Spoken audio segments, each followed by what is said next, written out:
ಎಲ್ಲರಿಗೂ ನಮಸ್ಕಾರ. ಮತ್ತೊಂದು ವಿಡಿಯೋಗೆ ಸ್ವಾಗತ. ನಾನು ನಿಮ್ಮ ಡಾರ್ಲಿಂಗ್ ಧನು. ಆಡಿಷನ್ಸ್ ಬಗ್ಗೆ ತುಂಬಾ ಜನಕ್ಕೆ ತುಂಬಾ ಡೌಟ್ ಇದೆ. ಫಸ್ಟ್ ಆಫ್ ಆಲ್ ಒಂದು ಕ್ಲಾರಿಫೈ ಮಾಡ್ತೀನಿ ನಿಮಗೆ. ದಯವಿಟ್ಟು ಈ ಆಡಿಷನ್ಸ್ ಬಗ್ಗೆ, ಈ ಅಗ್ನಿ ಪರೀಕ್ಷೆ ಬಗ್ಗೆ ಆತಂಕ ಬೇಡ. ನಾವು ಸೆಲೆಕ್ಟ್ ಆಗಲ್ಲ, ನೀವು ಸೆಲೆಕ್ಟ್ ಆಗಲ್ಲ, ಮತ್ತೆ ಯಾರಿಗೂ ಸೆಲೆಕ್ಟ್ ಆಗ್ತಾರೆ ಅಂತ ಡೌಟ್ ಬೇರೆ ಬರುತ್ತಲ್ಲ. ಖಂಡಿತವಾಗ್ಲೂ ಇದಕ್ಕೂ ಕೂಡ ತುಂಬಾ ರೂಲ್ಸ್ ಇದೆ, ರೆಗ್ಯುಲೇಷನ್ಸ್ ಇದೆ. ಯಾಕೆ ಅಂದ್ರೆ ಕೆಲವರು ವಿಡಿಯೋನ ಅಪ್ಲೋಡ್ ಆಗ್ತಾ ಇಲ್ಲ. 3 ನಿಮಿಷ ವಿಡಿಯೋ ಮಾಡಂತ ಬೇರೆ ಹೇಳಿದ್ದಾರೆ. 50 MB ಮಾತ್ರ ಇರ್ಬೇಕಂತ ಬೇರೆ ಹೇಳಿದ್ದಾರೆ. ತುಂಬಾ ಜನ ಇನ್ಸ್ಟಾಗ್ರಾಮ್ ಅಲ್ಲಿ, ಫೇಸ್ಬುಕ್ ಅಲ್ಲಿ, ಯೂಟ್ಯೂಬ್ ಅಲ್ಲಿ ವಿಡಿಯೋ ಅಪ್ಲೋಡ್ ಮಾಡಿ, ಟ್ಯಾಗ್ ಮಾಡಿ, ಕಲರ್ಸ್ ಕನ್ನಡ ಟ್ಯಾಗ್ ಮಾಡಿ, ಸುದೀಪ್ ಸರ್ ಟ್ಯಾಗ್ ಮಾಡಿ, ಅದಾದ್ಮೇಲೆ ಜಿಯೋ ಸ್ಟಾರ್ ಟ್ಯಾಗ್ ಮಾಡಿ, ಈ ರೀತಿ ಎಲ್ಲ ವಿಡಿಯೋಸ್ ಮಾಡ್ತಾ ಇದ್ದಾರೆ. ಮತ್ತೆ ಈ ರೀತಿ ವಿಡಿಯೋ ಮಾಡ್ತಾರೆ ಎಲ್ಲರೂ ಕೂಡ ಅವ್ರಿಗೆ ವಿಡಿಯೋ ತಲುಪಿರುತ್ತಾ? ಆಡಿಷನ್ಸ್ಗೆ ಹೋಗ್ತಾರೋ? ಆಡಿಷನ್ಸ್ ಅಲ್ಲಿ ಏನ್ ಆಗ್ತಾ ಇದೆ, ಆಡಿಯನ್ಸ್ ಅಲ್ಲಿ ಯಾವ ರೀತಿ ಕನೆಕ್ಟ್ ಮಾಡ್ತಾರೆ ಇವರು? ಆಡಿಷನ್ಸ್ ಅಲ್ಲಿ ತುಂಬಾ ಇಂಪಾರ್ಟೆಂಟ್ ಏನಾಗಿರುತ್ತೆ, ಯಾರು ಸೆಲೆಕ್ಟ್ ಆಗ್ತಾರೆ? ಯಾಕೆ ಅಂದ್ರೆ ಸ್ವಲ್ಪ ಇನ್ಫಾರ್ಮೇಶನ್ ಸಿಕ್ಕಿದೆ. ಕಾರಣ ಏನಂದ್ರೆ ನೀವು ನೋಡ್ಬೋದು, ಲಾಸ್ಟ್ ಬಿಗ್ ಬಾಸ್ ನಮ್ ಸೀಸನ್ 12ನೇ ಸೀಸನ್ ಶುರುವಾಕ್ಕಿಂತ ಮುಂಚೆ ತೆಲುಗಲ್ಲಿ ಇದೇ ರೀತಿ ಅಗ್ನಿ ಪರೀಕ್ಷೆ ಅಂತ ಮಾಡಿದ್ರು. ಆ ಟೈಮಲ್ಲಿ ಎಂತವ್ರನ್ನ ಸೆಲೆಕ್ಟ್ ಮಾಡಿದ್ರು, ಯಾರನ್ನ ಸೆಲೆಕ್ಟ್ ಮಾಡಿದ್ರು ಅಂತ ತುಂಬಾ ಇನ್ಫಾರ್ಮೇಶನ್ ಇತ್ತು. ಈಗಲೂ ಕೂಡ ನಮ್ಮ ಕನ್ನಡದಲ್ಲಿ ಅಂತರ್ನೇ ಸೆಲೆಕ್ಟ್ ಮಾಡ್ತಾರೆ. ಯಾಕೆಂದ್ರೆ ಒಂದು ಸಿಂಪಲ್ ಆಗಿ ಹೇಳ, ನನಗೊಂದು 1,00,000 ಜನ ಫಾಲೋವರ್ಸ್ ಇದ್ದಾರೆ, ನನ್ನ ಸೆಲೆಕ್ಟ್ ಮಾಡಿ, ನನಗೆ 50 ಜನ ಸಬ್ಸ್ಕ್ರೈಬರ್ ಇದ್ದಾರೆ, ನಾನು ಸೆಲೆಕ್ಟ್ ಆಗ್ತೀನ? ಇದೆಲ್ಲ ಸುಳ್ಳು, ಇದೆಲ್ಲ ಫೇಕು, ಇದೆಲ್ಲ ಯಾವುದು ವರ್ಕೌಟೇ ಆಗಲ್ಲ. ಯಾಕೆ ಅಂದ್ರೆ ತುಂಬಾ ರೂಲ್ಸ್ ರೆಗ್ಯುಲೇಷನ್ಸ್. ಈಗ 50 ಲಕ್ಷ ಸಬ್ಸ್ಕ್ರೈಬರ್ಸ್ ಇರ್ತಾರೆ, ಅವ್ರು ಇಂಪಾರ್ಟೆಂಟ್ ಅಲ್ಲ ಅವ್ರಿಗೆ. ಹಂಗಂತ ರೀಲ್ಸ್ ಮಾಡ್ತಾರೆ, ಮಿಲಿಯನ್ಸ್ ಗಟ್ಟಲೆ ವ್ಯೂಸ್ ಬರ್ತವೆ ಗುರು, ಇವ್ನು ಸೆಲೆಕ್ಟ್ ಮಾಡ್ಬೇಕಾ? ಅದನ್ನು ಇಂಪಾರ್ಟೆಂಟ್ ಆಗಲ್ಲ. ಮತ್ ಏನ್ ಗುರು ಇಂಪಾರ್ಟೆಂಟ್ ಆಗುತ್ತೆ ಹೇಳ್ತೀನಿ. ದಯವಿಟ್ಟು ಚಾನಲ್ ಯಾರು ಹೊಸ ನೋಡ್ತಿದ್ರೆ ಮಿಸ್ ಮಾಡ್ದಾನೆ ಸಬ್ಸ್ಕ್ರೈಬ್ ಮಾಡಿ. ಮೇನ್ ಆಗಿ ನೀವು ಪ್ರೊಫೆಷನಲ್ ಏನಾನ ಆಗಿರ್ಬೇಕು, ಇಲ್ಲ ಒಂದು ಡಾಕ್ಟರ್ ಆಗಿರ್ಬೇಕು, ಇಲ್ಲ ಫಾರಿನ್ ಇಂದ ಬಂದಿರಬೇಕು, ಇಲ್ಲ ದೇಶ ಕಾಯೋ ಸೈನಿಕ ಆಗಿರ್ಬೇಕು, ಇಲ್ಲ ಆರಾಮಾಗಿ ಹಳ್ಳಿಗಳಲ್ಲಿ ದೊಡ್ಡ ಜನಪದ ಗೀತೆ ಒಂದು ಸಿಂಗರ್ ಆಗಿರ್ಬೇಕು, ಇಲ್ಲ ನಾನು ಮಿಡಿಲ್ ಕ್ಲಾಸ್ ಅಲ್ಲಿ ಇದ್ದೀನಿ, ನಾನು ರೈತ ಆಗಿದ್ದೀನಿ, ನಾನು ಯೂಸ್ ಬರ್ತಾ ಇದೆ, ನನಗೆ ಫಾಲೋವರ್ಸ್ ಇದ್ದಾರೆ, ಸಬ್ಸ್ಕ್ರೈಬರ್ ಇದ್ದಾರೆ, ನಮ್ಮಪ್ಪ ಆಟೋ ಡ್ರೈವರು, ಇಲ್ಲ ಇನ್ನೊಂದೇನೋ, ಇಂಥವೆಲ್ಲ ನಮ್ಮ ಕಷ್ಟಗಳನ್ನ ಹೇಳ್ಕೊಂಡ ಸೆಲೆಕ್ಟ್ ಆಗಲ್ಲ. ಪ್ರೊಫೆಷನಲ್ ಆಗಿ ಏನಾದ್ರೂ ಆಗಿರ್ಬೇಕು, ಏನಾದ್ರೂ ಇರ್ಬೇಕು. ಜೊತೆಗೆ ಕಾಂಚನ ಕೂಡ ಇರಬೇಕು. ಕಾಂಚನ ಇದ್ರೇ ಕೆಲಸ ಆಗುತ್ತೆ, ಇಲ್ಲ ಅಂದ್ರೆ ಆಗಲ್ಲ ಖಂಡಿತವಾಗ್ಲು. ಯಾಕಂದ್ರೆ ಈಗ ಒಂದು ಎಕ್ಸಾಂಪಲ್ ಹೇಳ, ದೇಶ ಕಾಯೋ ಸೈನಿಕ, ನಮ್ಮೆಲ್ಲರಿಗೂ ಹೆಮ್ಮೆ ಇದೆ ನಮ್ಮ ಸೈನಿಕರ ಬಗ್ಗೆ. ಸೈನಿಕರು ಯಾರಾದ್ರೂ ವಿಡಿಯೋನ ಅಪ್ಲೋಡ್ ಮಾಡಿ ನಾನು ದೇಶ ಕಾಯೋ ಸೈನಿಕ, ನನಗೆ ಬಿಗ್ ಬಾಸ್ ಮೇಲೆ ಇಂಟ್ರೆಸ್ಟ್ ಇದೆ, ಬಿಗ್ ಬಾಸ್ ಮೇಲೆ ಇದಾಗ್ತದೆ ಅಂದ್ರೆ ಖಂಡಿತವಾಗ್ಲೂ ದೇಶ ಕಾಯೋ ಸೈನಿಕ ಅಂದ್ರೆ ಎಲ್ಲ ತುಂಬಾ ಕನೆಕ್ಟ್ ಆಗ್ತಾರೆ. ಓ ಸೈನಿಕ ಯಾವ ರೀತಿ ಇರ್ತಾರೆ ಬಿಗ್ ಬಾಸ್ ಮನೆಯಲ್ಲಿ, ಯಾವ ರೀತಿ ಬಿಹೇವ್ ಮಾಡ್ತಾರೆ, ಯಾವ ರೀತಿ ಅವ್ರನ್ನ ಆಟ ಆಡ್ತಾರೆ ಅಂತ ತುಂಬಾ ಜನಕ್ಕೆ ಒಂದು ಕುತೂಹಲ ಇರುತ್ತೆ. ಅದೇ ರೀತಿಯಾಗಿ ಒಬ್ಬ ಡಾಕ್ಟರ್ ಅಂದ್ರೆ ಇವ್ರು ಡಾಕ್ಟರ್ ಅಂತೆ, ಪೇಷಂಟ್ಗಳ ಹತ್ರ ಯಾವ ರೀತಿ ಏನು, ಬಿಗ್ ಬಾಸ್ ಮೇಲೆ ಯಾವ ರೀತಿ ಇರ್ತಾರೆ, ಈ ರೀತಿ ಇರುತ್ತೆ. ಒಬ್ಬ ರೈತ ಹಳ್ಳಿ ಕಡೆಯಿಂದ ಹೇಗಿರ್ತಾರೆ, ಏನಾಗುತ್ತೆ, ಈ ರೀತಿಯಾಗಿ ಸಪ್ರೇಟ್ ಆಗಿ ಕ್ಯಾಟಗಿರಿಯಲ್ಲಿ ಸಪ್ರೇಟ್ ಆಗಿದ್ದಾಗ ಮಾತ್ರ ಸೆಲೆಕ್ಟ್ ಆಗೋಕ್ ಸಾಧ್ಯ.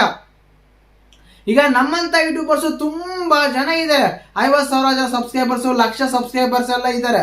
ಹಂಗಂತ ಸೆಲೆಕ್ಟ್ ಆಗ್ತವ ಚಾನ್ಸೇ ಇಲ್ಲ ಗುರು, ಸರಿನಾ? ನೀವು ಒಂದ್ ವೇಳೆ ಡಾಕ್ಟರು, ಇಂಜಿನಿಯರು, ಇಲ್ಲ ಅಂದ್ರೆ ಆಮೇಲೆ ಸೈನಿಕರು, ಇಲ್ಲ ಅಂದ್ರೆ ಫಾರಿನ್ ಇಂದ ಬಂದಿರೋರು, ನಾವು ಈ ದೇಶದಲ್ಲಿ ಇಲ್ಲ, ಬೇರೆ ದೇಶದಲ್ಲಿ ಇದೀವಿ, ಅಲ್ಲಿಂದ ಬಂದಿದೀವಿ, ಬಿಗ್ ಬಾಸ್ಗೋಸ್ಕರ ನಾವು ಬಂದಿದೀವಿ. ಈ ರೀತಿಯಾಗಿ ಏನಾದ್ರು ಸ್ಪೆಷಲ್ ಆಗಿ ಅಟ್ರಾಕ್ಷನ್ ಏನಾದ್ರು ಇದ್ರೆ ಮಾತ್ರ ಸೆಲೆಕ್ಟ್ ಆಗ್ತೀವಿ. ಅದನ್ನ ಬಿಟ್ಬಿಟ್ಟು ನಮ್ಗೆ ಇನ್ಸ್ಟಾಗ್ರಾಮ್ ಅಲ್ಲಿ 1,00,000 ಜನ ಫಾಲೋವರ್ಸ್ ಇದ್ದಾರೆ, ನನ್ನ ಸೆಲೆಕ್ಟ್ ಮಾಡಿ ಬಿಗ್ ಬಾಸ್ ಅಂದ್ರೆ ಆಗಲ್ಲ ಗುರು. ಖಂಡಿತವಾಗ್ಲು ಪ್ರೊಫೆಷನಲ್ ಏನಾದ್ರೂ ಆಗಿರ್ಬೇಕು. ಒಬ್ಬ ಟ್ಯಾಟಿಸ್ಟನು, ಇಲ್ಲ ಅಂದ್ರೆ ಹೇಳ್ದಲ್ಲ ಡಾಕ್ಟರು, ಇಂಜಿನಿಯರು, ಇಲ್ಲ ಗೌರ್ಮೆಂಟ್ ಜಾಬ್ ಅಲ್ಲಿ ಯಾವ್ದೋ ಒಂದು ಪೋಸ್ಟ್ ಅಲ್ಲಿ ಇರೋರು, ಈ ರೀತಿಯಾಗಿ ಸಪ್ರೇಟ್ ಕ್ಯಾಟಗಿರಿಯಲ್ಲಿ ಇದ್ರೆ ಮಾತ್ರ ಸೆಲೆಕ್ಟ್ ಆಗ್ತಾರೆ. ಈಗ ಕಾಮನ್ ಅಂದ್ರೆ ಏನಪ್ಪ, ನಾವು ದಿನ ಕೆಲ್ಸಕ್ಕೆ ಹೋಗ್ತೀನಿ, ಯೂಟ್ಯೂಬ್ ಮಾಡ್ತೀನಿ, ರೀಲ್ಸ್ ಮಾಡ್ತೀನಿ, ಇಂಥ ಸೆಲೆಕ್ಟ್ ಮಾಡಲ್ಲ ಗುರು. ಸಣ್ಣದಾಗ್ಲಿ ಆದ್ರೂ ಒಂದು ಸಣ್ಣ ಸಾಧನೆ ಆದ್ರೂ ಮಾಡಿರ್ಬೇಕು. ಈಗ ಇಂಥ ಬಳ್ಳಾರಿ ಜಿಲ್ಲೆ ಇವ್ರು ಫೇಮಸ್ ಅಪ್ಪ, ಎಲ್ಲರಿಗೂ ಸ್ವಲ್ಪ ಗೊತ್ತು ಇವರು, ಆ ರೀತಿಯಾಗಿ ಸಪೋರ್ಟ್ ಇರಪ್ಪ. ಈಗ ಬೆಂಗಳೂರಲ್ಲಿ ಒಂದು ಏರಿಯಾ, ಈ ಏರಿಯಾದಲ್ಲಿ ಫುಲ್ ಫೇಮಸ್ ಇವರು, ತುಂಬಾ ಜನ ಗೊತ್ತು, ಸಮಾಜ ಸೇವೆಗಳು ಮಾಡಿದ್ದಾರೆ, ಸಮಾಜ ಕೆಲಸಗಳು ಮಾಡಿದ್ದಾರೆ. ಆವಾಗ ನಿಮ್ಮನ್ನ ಐಡೆಂಟಿಫೈ ಮಾಡ್ತಾರೆ. ಇಲ್ಲ ಅಂದರೆ ತುಂಬ ಕಷ್ಟ. ಯಾಕಂದರೆ ಈಗ ನಾನು ಇನ್ಸ್ಟಾಗ್ರಾಮ್ ಸ್ಕ್ರೋಲ್ ಮಾಡ್ತಾ ಇದ್ದೆ, ಬರೀ ಅವೇ ವಿಡಿಯೋಸೇ ಬರ್ತಾ ಇದೆ. ಬಿಗ್ ಬಾಸ್ ನಮ್ಮಮ್ಮ ಮನೆ ಕೆಲಸ ಮಾಡ್ತಾರೆ, ಬಿಗ್ ಬಾಸ್ ನಾವು ಹಂಗಿದ್ವಿ, ಬಿಗ್ ಬಾಸ್ ನಾನು ಸ್ಕೂಲ್ಗೆ ಹೋಗ್ತೀನಿ, ಬಿಗ್ ಬಾಸ್ ನಾನು ಕಾಲೇಜ್ಗೆ ಹೋಗ್ತೀನಿ, ಬಿಗ್ ಬಾಸ್ ನಾನು ಯೂಟ್ಯೂಬರು, ಬಿಗ್ ಬಾಸ್ ನಾನು ಇನ್ಸ್ಟಾಗ್ರಾಮ್ ರೀಲ್ಸ್ ಮಾಡ್ತೀನಿ, ಬಿಗ್ ಬಾಸ್ ನಾನು ಕಂಟೆಂಟ್ ಕ್ರಿಯೇಟರ್, ಬಿಗ್ ಬಾಸ್ ನಾನು ನಗಿಸ್ತೀನಿ, ಬಿಗ್ ಬಾಸ್ ನಾವು ಬಡವರು, ನಮಗೆ ಮನೆ ಇಲ್ಲ ಬಿಗ್ ಬಾಸ್, ನಮಗೆ ಹೊಲ ಇಲ್ಲ ಬಿಗ್ ಬಾಸ್, ನಮಗೆ ಆಟೋ ಇಲ್ಲ ಬಿಗ್ ಬಾಸ್, ನನಗೆ ಗಾಡಿ ಇಲ್ಲ ಬಿಗ್ ಬಾಸ್. ಈ ರೀತಿಯೆಲ್ಲ ಆಗಲ್ಲ. ಈ ರೀತಿಯೆಲ್ಲ ಇದ್ದರೆ ಸೆಲೆಕ್ಟ್ ಆಗಲ್ಲ ಗುರು, ಖಂಡಿತವಾಗ್ಲು. ಹಂಗಂತ ಅಡಿಷನ್ಸ್ ಕೊಡೋದೇ ಬೇಡ, ಅಡಿಷನ್ಸ್ಗೆ ಹೋಗೋದೇ ಬೇಡ ನಾನು ಹೇಳಲ್ಲ. ಖಂಡಿತವಾಗ್ಲು ಪ್ರಯತ್ನ ಮಾಡಿ, ಪ್ರಯತ್ನ ನಮ್ದು, ಪ್ರತಿಫಲ ದೇವ್ರದ್ದು, ಪ್ರಯತ್ನ ನಮ್ದು ಅಷ್ಟೇನೆ. ಬಟ್ ಆತಂಕ ಬೇಡ, ಅನುಮಾನನೂ ಬೇಡ, ಸರಿನಾ? ಅಗ್ನಿ ಪರೀಕ್ಷೆ ಬಗ್ಗೆ ಆತಂಕ ಬೇಡ. ಯಾಕೆ ಅಂದರೆ ನಾವು ತುಂಬ ಹೋಪ್ಸ್ ಇಟ್ಕೊಳ್ಳೋದು ಬೇಡ. ತುಂಬ ಹೋಪ್ಸ್ ಇಟ್ಕೊಂಡ್ರೆ ಏನಾಗುತ್ತೆ ಅಂದರೆ, ನಾವು ಸೆಲೆಕ್ಟ್ ಆಗದೆ ಇದ್ದಾಗ ಅಯ್ಯೋ 2 ತಿಂಗಳ ಕಷ್ಟಪಟ್ಟೆ, ನಾನು ವಿಡಿಯೋ ಮಾಡಿದೆ, ಕಂಟೆಂಟ್ ಮಾಡಿದೆ, ಆದರೂ ಸೆಲೆಕ್ಟ್ ಆಗಲ್ಲ ಅಂತ ಆತಂಕ ಬೇಡ, ಬೇಜಾರಾಗಬೇಡ. ಯಾಕೆಂದರೆ ಸೆಲೆಕ್ಟ್ ಆಗ ತುಂಬ ಕಷ್ಟ ಇದೆ. ಯಾಕೆ ಅಂದರೆ ಅವ್ರಿಗೆ ಮಿಲಿಯನ್ಸ್ ಗಟ್ಟಲೆ, ಈಗ ನಾವು 6 ಕೋಟಿ ಕಣಗರಿ ಸುಮಾರಾಗಿ ಅವಾಗ ಯಾವಾಗೋ ಕೌಂಟ್ ಮಾಡಿದ್ರೆ ಅಂತ 6 ಕೋಟಿ ಅಂತ, ಈಗ 7 ಕೋಟಿ ಆಗಿರ್ತೀವಿ ಬಿಡ್ರಿ, ಅದು ಬೇರೆ ವಿಷಯ. ಅಷ್ಟು ಕೋಟಿ ಕನ್ನಡಿಗರಲ್ಲಿ ಫಾರಿನರ್ ಇರ್ತಾರೆ, ಬೇರೆ ಕಡೆ ಇರ್ತಾರೆ, ಅಲ್ಲಿರ್ತಾರೆ, ಇವ್ರು ಇರ್ತಾರೆ, ಎಲ್ಲರೂ ಕೂಡ ವಿಡಿಯೋ ಅಪ್ಲೋಡ್ ಮಾಡಿ ಬಿಟ್ಟಿರ್ತಾರೆ. ಅದರಲ್ಲೂ ಕೂಡ ಕಾಂಚನ ಚೆನ್ನಾಗಿ ದುಡ್ಡು ಇರಬೇಕು, ಸ್ವಲ್ಪ ರಿಚ್ನೆಸ್ ಇರಬೇಕು ಅಂತ ಸೆಲೆಕ್ಟ್ ಕೂಡ ಮಾಡ್ತಾರೆ. ಏನಕ್ಕೆ ಅಂದರೆ ಶೋಗೆ ಅವರಿಂದ ಕಳೆ ಬರಲಿ, ಏನಂತ ಬರಲಿ ಅಂತ ಅದೂ ಇರುತ್ತೆ. ಅದಾದಮೇಲೆ ಇದರಲ್ಲೂ ಕೂಡ local MLA, Bengaluru MLA, Bengaluru MP, ಈ ಥರ ಕೂಡ ರಾಜಕೀಯ ಕೂಡ ನಡೀತಾ ಗುರು. ಖಂಡಿತವಾಗ್ಲೂ ನಡೆಯುತ್ತೆ, ಬೆಲೆ ಬೇಕು, ನಡೆಯುತ್ತೆ. ಆದ ಕಾರಣ ಏನಾಗುತ್ತೆ ಅಂದರೆ, ಈಗ ಒಂದು ಎಕ್ಸಾಂಪಲ್ ಹೇಳ, ಈಗ ನೀವು ಕಲರ್ಸ್ ಕನ್ನಡದಲ್ಲಿ ಕೆಲಸ ಮಾಡ್ತಾ ಇರ್ತೀರ, ಲೈಟರ್ ಬಾಯೋ ಇನ್ನೊಂದು ಏನೋ ಮಾಡ್ತಾ ಇರ್ತೀರ, ಅವ್ರ ಕಡೆಯಿಂದ ಸ್ವಲ್ಪ ಇನ್ಫ್ಲುಯೆನ್ಸ್ ಬಂದಾಗ ಏನಾಗುತ್ತೆ ಅಂದರೆ, ಇವ್ರು ಕಾಮನ್ ಮ್ಯಾನು, ನಮ್ಗೇನು ಗೊತ್ತಿರುತ್ತಾ ಕಲರ್ಸಲ್ಲಿ ಕೆಲಸ ಮಾಡ್ತಾರೆ, ಕಲರ್ಸಲ್ಲಿ ಇದ್ದಾರೆ ಅಂತ. ಹಾಗೇನೆ ಅವರ ಒಂದು ಸಿನಿಮಾ ಗ್ರೌಂಡಲ್ಲಿನ ಸೆಲೆಕ್ಟ್ ಮಾಡ್ಕೊತಾರೆ. ಇಬ್ಬರನ್ನೋ ಕಾಮನ್ ಮ್ಯಾನ್ ಸೆಲೆಕ್ಟ್ ಮಾಡ್ಕೊತಾರೆ, ಇಲ್ಲ ಅಂತಲ್ಲ. ನನ್ಗನ್ಸುತ್ತೆ ಸಪ್ರೇಟ್ ಈಗ 16 ಜನ ಕಂಟೆಸ್ಟೆಂಟ್ಗಳು ತಗೊಂತಾರ ಅಂದರೆ ಆಲ್ಮೋಸ್ಟ್ ಅವರು ಸೆಲೆಬ್ರಿಟಿಗಳಾಗಿರ್ತಾರೆ, ಬೇರೆ ಬೇರೆ ಬೇರೆ ಬೇರೆ ಕ್ಯಾಟಗರಿ ತಗೊಂಡಿರ್ತಾರೆ. ಇಲ್ಲಿ ಮೇನ್ ಆಗಿ ಏನಂದರೆ, ಸೈನಿಕರು ತುಂಬ ನಮಗೆ ಸಿಗಲ್ಲ ಲೈವ್, ಅಂದರೆ ಲೈವಲ್ಲಿ ನೋಡಬೇಕಾದ್ರೆ ಅವರು ಯಾವ ರೀತಿ ಇರ್ತಾರೆ, ಅದನ್ನು ನಾವು ಯುದ್ಧ ಮಾಡಬೇಕಾದ್ರೆ ಅವರ ವ್ಯಕ್ತಿತ್ವಗಳು ತುಂಬ ಚೆನ್ನಾಗಿ ನೋಡಿರ್ತೀವಲ್ಲ, ತುಂಬ ಚೆನ್ನಾಗಿ ಅರ್ಥ ಆಗುತ್ತೆ, ಪ್ರೀತಿ ಕೂಡ ಇರುತ್ತೆ, ಅವ್ರ ಮೇಲೆ ರೆಸ್ಪೆಕ್ಟ್ ಅಂತೂ ತುಂಬ ಇರುತ್ತೆ. ಅಂಥ ಟೈಮಲ್ಲಿ ಏನಾದರೂ ಸೈನಿಕರು ಅಂದರೆ ಆ ಮಿಲಿಟ್ರಿ ಕಡೆಯಿಂದ ನಾವೇನಾದರೂ ಮಾಡ್ತೀವಿ, ನಾವು ಅದ್ರ ಬಿಗ್ ಬಾಸ್ಗೆ ಸ್ಪಾಟಿಸ್ಪೇಟ್ ಮಾಡ್ತೀವಿ ಅಂತ ಬಂದಾಗ ಅವ್ರ ಚಾನಲ್ಗೂ ಸ್ವಲ್ಪ ಇನ್ಕ್ರೀಸ್ ಆಗುತ್ತೆ, ಎಮೋಷನಲಿ ಕನೆಕ್ಟ್ ಆಗ್ತಾರೆ ಜನ ಅಂತ ತಗೋಬೋದು. ಆ ರೀತಿಯಾಗಿ ಒಂದು ಪ್ರೊಫೆಷ್ನಲ್ ಆಗಿರಬೇಕು ಯಾವುದ್ರಲ್ಲಾದರೂ, ಸರಿನಾ? ಅಂತನ ಸೆಲೆಕ್ಟ್ ಆಗ್ತಾರಂತ ನನ್ನ ಒಪಿನಿಯನ್ನು. ಸಣ್ಣ ಶಾರ್ಟ್ ಮೂವೀಸು, ರೀಲ್ಸು ಮತ್ತು ಇವರೆಲ್ಲ ತಗೊಳೋದು ಕಷ್ಟ ಅಲ್ಲ, ಅವ್ರಿಗೆ ಟ್ಯಾಲೆಂಟ್ ಇಲ್ಲ, ಅವ್ರು ವೇಸ್ಟ್ ಅಂತ ನಾನು ಹೇಳ್ತಾ ಇಲ್ಲ. ಅಂತರ್ನ ಸೆಲೆಕ್ಟ್ ಮಾಡೋದು ತುಂಬ ಕಷ್ಟ ಅಂತ. ಯಾಕೆ ಅಂದರೆ ಈಗೆಲ್ಲ ಗುರು ಒಂದು ವಿಡಿಯೋ ಬರಲ್ಲ ಸಾಕು ಸೆಲೆಬ್ರಿಟಿ ಆಗ್ಬಿಡ್ತಾರೆ. ಮೊನ್ನೆ ಒಂದು ವಿಡಿಯೋ ನೋಡಿದೆ ನಾನು, ಹೂವಿನ ಬಾಣದಂತೆ ಹೋಗಂತೆ ಬಂದಂತೆ ಅಂತ ಒಂದು ಸಾಂಗ್ ಹೇಳಿರೋ ಮೇಡಮ್ ಅವರು, ಅವ್ರ ಹೆಸರು ಮರ್ತ್ಬಿಟ್ಟಿನಿ ಗುರು. ಅವರಿದಾರಲ್ಲ, ಅವ್ರು ಕೂಡ ವಿಡಿಯೋನ ಅಪ್ಲೋಡ್ ಮಾಡಿದ್ದಾರೆ. ನನ್ನ ಬಿಗ್ ಬಾಸ್ಗೆಲ್ಲ ಸೆಲೆಕ್ಟ್ ಮಾಡಿ ನಾನು ತುಂಬ ಸಾಧನೆ ಮಾಡೋದಿದೆ. ಮೇಡಮ್ ಅವರೇ, ನೀವೇನು ಸಾಧನೆ ಮಾಡಿರಂತ ಸೆಲೆಕ್ಟ್ ಮಾಡ್ತಾರೆ? ಒಂದು ಸಾಂಗ್ ಆಡಿದ್ರೆ ಅದು ಕೂಡ ಇರೋ ಹಾಡನ್ನ ಎಲ್ಲ ಕೆಡಿಸಿದ್ರೆ ನಿಮ್ಮನ್ನ ಸೆಲೆಕ್ಟ್ ಮಾಡ್ತಾರಾ ಅಂತ ಒಬ್ರು ಯಾರೋ ಕಮೆಂಟ್ ಬೇರೆ ಮಾಡಿದ್ದ ಆ ವಿಡಿಯೋಗೆ. ನಾನು ಅದನ್ನೇ ಹೇಳಿದ್ದು, ಪ್ರಯತ್ನ ನಮ್ಮದು, ಪ್ರತಿಫಲ ದೇವ್ರದ್ದು. ಪ್ರಯತ್ನ ಅಂತ ಪಡಿ.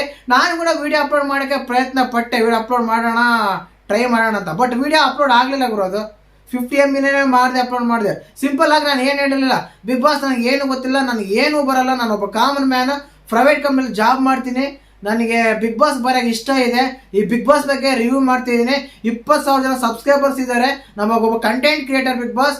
ಅಷ್ಟು ಬಿಟ್ಟರೆ ನನಗೆ ಕಾಮಿಡಿ ಮಾಡೋಕ್ಕೆ ಬರಲ್ಲ, ಡ್ಯಾನ್ಸ್ ಮಾಡೋಕ್ಕೆ ಬರಲ್ಲ, ವಾದ ಮಾತ್ರ ಮಾಡ್ತೀನಿ, ಜಗಳ ಮಾತ್ರ ಮಾಡ್ತೀನಿ ಬಿಗ್ ಬಾಸ್ ಅಂತೇಳಿ ಒಂದು ವಿಡಿಯೋ ಮಾಡಿ ಅಪ್ಲೋಡ್ ಮಾಡಿದ್ದೆ. ಅದು ಅಪ್ಲೋಡ್ ತೊಗೊಳ್ಲಿಲ್ಲ. OTP ಬಂತು, OTP ಕೊಟ್ಟೆ, ನಂಬರ್ ಹಾಕಿದೆ, ಅಡ್ರೆಸ್ ಹಾಕಿದೆ, ಎಲ್ಲ ಹಾಕಿದೆ, ಬಟ್ ಅಪ್ಲೋಡ್ ಆಗಲಿಲ್ಲ ವಿಡಿಯೋ, ಸರಿನಾ? ಈ ರೀತಿ ಆಗ್ತಾ ಇದೆ. ನಾನು ಅದಕ್ಕೇನೆ ಹೇಳ್ತೀನಿ, ಆ ಅಗ್ನಿ ಪರೀಕ್ಷೆ ಬಗ್ಗೆ ಆತಂಕ ಬೇಡ, ಅನುಮಾನನೂ ಬೇಡ, ಸರಿನಾ? ಸುಮ್ಮನೆ ಅದ್ರ ಮೇಲೆಲ್ಲ ಹೋಪ್ ಇಟ್ಕೊಂಡು ಆಮೇಲೆ ಸೆಲೆಕ್ಟ್ ಆಗಲಿಲ್ಲ ಅಂದರೆ ಮನಸ್ಸೆಲ್ಲ ಗಾಢವಾಗಿ ಹರ್ಟ್ ಮಾಡಿಕೊಂಡು ಫೀಲ್ ಆಗಿ ಇಂಥದ್ದೆಲ್ಲ ಬೇಡ, ಸರಿನಾ? ಸುಮ್ಮನೆ ಜಸ್ಟ್ ಆಗಿ ಎಂಟರ್ಟೈನ್ಮೆಂಟ್ ಆಗಿ ಬರುತ್ತೆ, ಎಂಟರ್ಟೈನ್ಮೆಂಟ್ ಮಾಡೋಕ್ಕೆ ಪ್ರಯತ್ನ ಪಡಿ ಅಷ್ಟೇ. ಪ್ರತಿಫಲ ಬಯಸೋದು ಅದೆಲ್ಲ ಸಿಗಬೇಕಷ್ಟೇ. ಜೊತೆಗೆ ಅದೃಷ್ಟ ಕೂಡ ತುಂಬ ಇಂಪಾರ್ಟೆಂಟ್ ಆಗುತ್ತೆ. ಅದೃಷ್ಟ ಇಲ್ಲಾಂದರೆ ಏನೂ ಮಾಡೋಕ್ಕಾಗಲ್ಲ, ಸರಿನಾ? ಈ ರೀತಿ ಆಗ್ತಾ ಇದೆ. ಇನ್ನು ಅದೇ ರೀತಿಯಾಗಿ ಆಡಿಷನ್ಸ್ ಬಗ್ಗೆ ಏನಾದರೂ ಇನ್ಫಾರ್ಮೇಶನ್ ಸಿಕ್ಕಿದೆಯಾ ಅಂದರೆ, ಅವ್ರಿಗೆ ಮೇನ್ ಆಗಿ ತುಂಬಾ ವಿಡಿಯೋಗಳು, ಲೆಕ್ಕಕ್ಕೆದಷ್ಟು ವಿಡಿಯೋಗಳು ಹೋಗ್ತಾ ಇದ್ದಾವೆ. ಅದಕ್ಕೆ ಸುಮಾರು ಒಂದು ಟೀಮ್ ಇದೆ, ಗ್ರೂಪ್ ಎಲ್ಲ ಇದ್ದಾರೆ. ಆ ಗ್ರೂಪ್ ಎಲ್ಲ ಒಂದೊಂದು ವಿಡಿಯೋ ಚೆಕ್ ಮಾಡಿ, ಅವರೆಲ್ಲ ಡೀಟೇಲ್ಸ್ ಎಲ್ಲ ಚೆಕ್ ಮಾಡಿ, ಎಲ್ಲಿಂದ ಇದ್ದಾರೆ, ಬಳ್ಳಾರಿಯಿಂದ ಯಾರು, ಹೊಸಪೇಟೆಯಿಂದ ಯಾರು, ಅದರಿಂದ ಯಾರು, ಇಲ್ಲಿಂದ ಯಾರು, ಬೆಳಗಾವಿ ಕಡೆಯಿಂದ ಯಾರು, ಗದಗ ಕಡೆಯಿಂದ ಯಾರು ಅಂತೆಲ್ಲ ಚೆಕ್ ಮಾಡಿ ಏನಕ್ಕೆ ಅಂದರೆ ಎಲ್ಲರನ್ನೂ ಬೆಂಗಳೂರನ್ನ ತೊಗೊಂಡ್ಬಿಟ್ರೆ ಕಷ್ಟ, ಎಲ್ಲರೂ ಬಳ್ಳಾರಿನೇ ತೊಗೊಂಡ್ಬಿಟ್ರೆ ಕಷ್ಟ, ಎಲ್ಲರೂ ಹೊಸಪೇಟೆನ ತೊಗೊಂಡ್ಬಿಟ್ರೆ ಕಷ್ಟ ಅಲ್ವಾ. ಆ ರೀತಿಯಾಗಿ ಡಿಸ್ಟಿಕ್ ಒಬ್ಬರನ್ನ, ಅಲ್ಲೊಬ್ಬರನ್ನ, ಆ ಕಡೆ ಒಬ್ಬರನ್ನ, ಈ ಕಡೆ ಒಬ್ಬರನ್ನ ಸೆಲೆಕ್ಟ್ ಮಾಡಿಕೊಂಡು ಆ ವಿಡಿಯೋನ ಫೈಲನ್ ಮಾಡಿ ಕೊನೆಗೆ ಅವ್ರಿಗೆಲ್ಲ ಟಾಸ್ಕ್ ಎಲ್ಲ ಕೊಡ್ತಾರೆ. ಎಲ್ಲ ಟಾಸ್ಕ್ ಇರುತ್ತೆ. ಈಗ ಎಮರ್ಜೆನ್ಸಿ ಆಗಿ ನಿಮ್ಮ ಫ್ರೆಂಡ್ಗೆ ಫೋನ್ ಮಾಡಿ 50,000 ಹಾಕು ಅಂತೇಳಿ, ನೋಡೋಣ ಆಗ್ತಾನಿಲ್ಲ ಅಂತ ಹಾಕಿದ್ರೆ ಟಾಸ್ಕ್ ಗೆದ್ದಂಗೆ ಇಲ್ಲ, ನೀನು ಸೋತಂಗೆ ಅಂತಾರೆ. ಅವ್ನ ಫ್ರೆಂಡ್ ಯಾವ ಕಷ್ಟದಲ್ಲಿ ಇರ್ತಾನೋ, ಏನಿರ್ತಾನೋ, ಎಲ್ಲಿರ್ತಾನೋ, ಹಂಗೆ 50,000 ಹಾಕಂದ್ರೆ ಅವನ ಹತ್ರ ಇರಬೇಕು, ಅವಾಗ ಹಾಕ್ಬೇಕು. ಈ ರೀತಿ ಟಾಸ್ಕ್ ಕೊಡ್ತಾರೆ. ಅದಾದಮೇಲೆ ನೀನು ಸ್ಯಾಕ್ರಿಫೈಸ್ ಮಾಡಬೇಕು, ಹೇರ್ ಸಪ್ರಿಗೆ ಏರ್ ಬೋರ್ಡ್ ಗುಂಡು ಮಾಡಿಸ್ಕೋಬೇಕು, ಇಲ್ಲ ಅಂದ್ರೆ ಟ್ಯಾಟೋ ಹಾಕ್ಸ್ಕೋಬೇಕು, ಇಲ್ಲ ಅಂದ್ರೆ ಹೆಣ್ಮಕ್ಳಲ್ಲಿ ಹೇರ್ ಕಟ್ ಮಾಡಿಸ್ಕೋಬೇಕು. ಸಣ್ಣ ಒಂದು ಟ್ರಿಕ್ಸ್ ಎಲ್ಲ ಕೊಡ್ತಾ ಇರ್ತಾರೆ. ಸ್ಯಾಕ್ರಿಫೈಸ್ ಮಾಡಬೇಕು ಅಂದ್ರೆ ಮನುಷ್ಯನಿಗೆ ಹಟ್ಟಾಗ ಸ್ಯಾಕ್ರಿಫೈಸ್ ಎಲ್ಲ ಕೊಡಂಗಿಲ್ಲ, ಸಣ್ಣ ಸ್ಯಾಕ್ರಿಫೈಸ್ ಎಲ್ಲ ಕೊಡ್ತಾರೆ. ಆ ರೀತಿ ಇರುತ್ತೆ. ಅದಾದ್ಮೇಲೆ ಬಾಲ್ ಎಸೆ ಟಾಸ್ಕ್ ಇರುತ್ತೆ, ಎಲ್ಲ ಕಪ್ಪೆಲ್ಲ ಜೋಡಿಸ್ಬೇಕು, ಆ ಟಾಸ್ಕ್ ಇರುತ್ತೆ. ಅಲ್ಲಿ ಒಂದು ವಾದ ಮಾಡಬೇಕು, ನಾನು ಸರಿನಾ, ನೀನು ಸರಿನಾ, ಹೆಣ್ಮಕ್ಳು ಸರಿನಾ, ಗಂಡು ಮಕ್ಳು ಸರಿನಾ, ಇಂತಿಂಥ ಸಣ್ಣ ಟಾಸ್ಕ್ ಎಲ್ಲ ಕೊಡ್ತಾರೆ. ಆ ಟಾಸ್ಕ್ ಎಲ್ಲ ಪಾರ್ಟಿಸಿಪೇಟ್ ಮಾಡಬೇಕು. ಆ ಒಂದು ವಿಡಿಯೋನ ಟೆಲಿಕಾಸ್ಟ್ ಜನಕ್ಕೆ ಕೊಡ್ತಾರೆ. ಆವಾಗ ಜನನ ಲೈಕ್ ಮಾಡಬೇಕು, ಹಾಗೇನಾ, ಹೀಗೆ, ಅದನ್ನ ಇದು ಅಂತೆಲ್ಲ ಲೈಕ್ ಮಾಡಬೇಕು. ಆವಾಗ ಇಷ್ಟ ಆದರೆ ಕೊನೆಗೆ ಅವನ್ನೆಲ್ಲ ಶೂಟ್ ಮಾಡಿ ಮನೆಗೆ ಕಳಿಸ್ತಾರೆ. ಕೊನೆಗೆ ನಾವು ಓಟ್ ಕೂಡ ಮಾಡಬೇಕು. ನೋಡೋಣ ಯಾರ್ಯಾರೆಲ್ಲ ಬರ್ತಾರೆ, ಯಾರೆಲ್ಲ ಸೆಲೆಕ್ಟ್ ಆಗ್ತಾರೆ, ಏನೇನೆಲ್ಲ ಮಾಡ್ತಾರೆ ಅಂತ. ಇನ್ನೂ ತುಂಬ ಟೈಮ್ ಇದೆ. ಅದೇ ಅಗ್ನಿ ಪರೀಕ್ಷೆ ಕೂಡ ಈ ಮಂತ್ ಎಂಡಿಂಗಲ್ಲಿ ಆಗ್ಬೋದು. ಯಾಕಂದರೆ ತುಂಬ ವರ್ಕ್ ಇದೆ, ಅಷ್ಟು ಈಜಿ ಅಲ್ಲ. ಆಡಿಷನ್ಸಲ್ಲಿ ಕೊಟ್ಟಿರೋ ವಿಡಿಯೋಗಳು ನೋಡಬೇಕು, ಫೈನಲ್ ಮಾಡಬೇಕಂದ್ರೆ ತುಂಬ ಕಷ್ಟ ಇದೆ. ಅವರು ಕೂಡ ಪ್ರೆಷರ್ ಇರುತ್ತೆ. ಆ ಪ್ರೆಷರ್ ಎಲ್ಲ ಬೇಡ. ಈಗಲಿಂದ ಇನ್ನು 2 ತಿಂಗಳ ತನಕ ನಾನು ಬಿಗ್ ಬಾಸ್ಗೆ ಹೋಗ್ತೀನಿ, ನನಗೆ ಬಿಗ್ ಬಾಸ್ ಮೇಲೆ ಆಸೆ ಇದೆ ಅಂತೆಲ್ಲ ಆಸೆ ಎಲ್ಲ ಪಡಕ್ಕೆ ಹೋಗ್ಬೇಡಿ. ಅಗ್ನಿ ಪರೀಕ್ಷೆ ಬಗ್ಗೆ ಆತಂಕನೇ ಬೇಡ, ಸರಿನಾ. ಈ ರೀತಿ ಆಗ್ತಾರೆ ಅಂಥವ್ರು ಮಾತ್ರ ಸೆಲೆಕ್ಟ್ ಆಗ್ತಾರೆ ಅಂತ ನನ್ನ ಒಪಿನಿಯನ್. ಬಟ್ ನನಗೂ ನನ್ನ ಮೇಲೆ ನಂಬಿಕೆ ಇಲ್ಲ ಗುರು, ನಾನು ಸೆಲೆಕ್ಟ್ ಆಗ್ತೀನಿ ಅಂತ. ಯಾಕಂದ್ರೆ ಅಷ್ಟು ದೊಡ್ಡ ಸಾಧನೆ ಏನೂ ಮಾಡಿಲ್ಲ, ನಾನು ದೊಡ್ಡ ಸೆಲೆಬ್ರಿಟಿನೂ ಅಲ್ಲ, ಜಸ್ಟ್ ಕಾಮನ್ ಮ್ಯಾನ್. ಒಂದು ಪ್ರೈವೇಟ್ ಕಂಪ್ನಿ ಜಾಬ್ ಮಾಡ್ತೀನಿ ಅಷ್ಟನ್ನೇ. ಆ ಬಿಗ್ ಬಾಸ್ ಬಗ್ಗೆ ರಿವ್ಯೂ ಮಾಡ್ತೀನಿ, ನೋಡೋಣ. ಈ ಸೀಸನ್ನ ತುಂಬ ಅಪ್ಡೇಟ್ ಸಿಗುತ್ತೆ ನಮ್ಮ ಚಾನಲಲ್ಲಿ. ಅಪ್ಡೇಟ್ ಆಗಿರ್ಬೋದು, ರಿವ್ಯೂಸ್ ಆಗಿರ್ಬೋದು, promo review, episode review, voting analysis ಎಲ್ಲನೂ ಸಿಗುತ್ತೆ. ಮಿಸ್ ಮಾಡ್ದೇನೆ ಚಾನಲ್ನ ಸಬ್ಸ್ಕ್ರೈಬ್ ಮಾಡಿ. ಜೈ ಹಿಂದ್, ಜೈ ಕರ್ನಾಟಕ. ಮತ್ತು